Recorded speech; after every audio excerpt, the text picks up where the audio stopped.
items. Tapos napanood ko pa si Boss Toyo na nagpapagawa ng museum for antique stuff, for collectible items. Kaya ako naman tong medyo na sabi ko, ma-check ko nga yung items ko, baka one of my collection is collectible. So, wala lang. Kung may mga siya, may mga tawag dito, markings, may mga ganun. So, let's go! Ay, isa pala sa mga idol ko. Pagdating sa ganyan lang, lagi kong pinapanood except si Pawn Star, si Gracie Lamp Lady, at saka si Dr. Lori. Ang galing po nila. Talagang doon ako natuto sa kanila. Sorry, noisy ang aking mga kiddos. Naglalaro sila eh. So, heto guys. Ayan nyo. May mga markings po siya. S&M. Tapos lahat po niyan, tinan mo. Meron siyang brand. Tiyan ko yung nakalagay. Porcelain. Tapos may, I think it's Arab. Kasi galing to sa UAE. Isang set po siya. Tiyan mo. Ay, baliktad pala. Diba? Lahat po niyan. Tiyan mo. O, diba? Lahat sila may markings.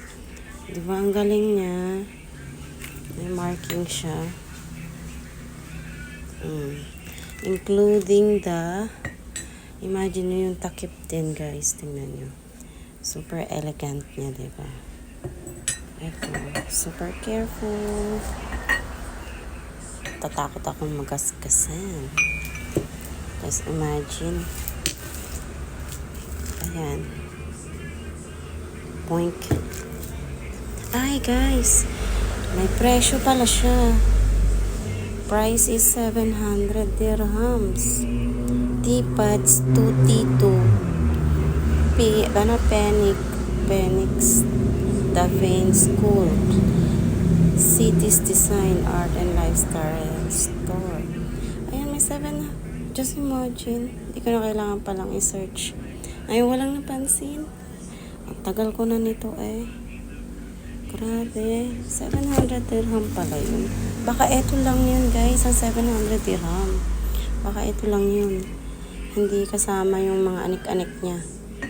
Ito pa lang yung 700 dirham. What more ito? Hindi ko alam. Tapos ito si Harold. Si Harrods. Alam ko ito talaga branded to. Ganda oh. For Christmas na lang siya. Eto guys, tiyanek ko din to. Online dati. Lennox White Bone China. Japan. It's petite suite and I think $75 dati yung price niya. And nakalimutan ko na if vintage ba to or antique. Thanks for watching.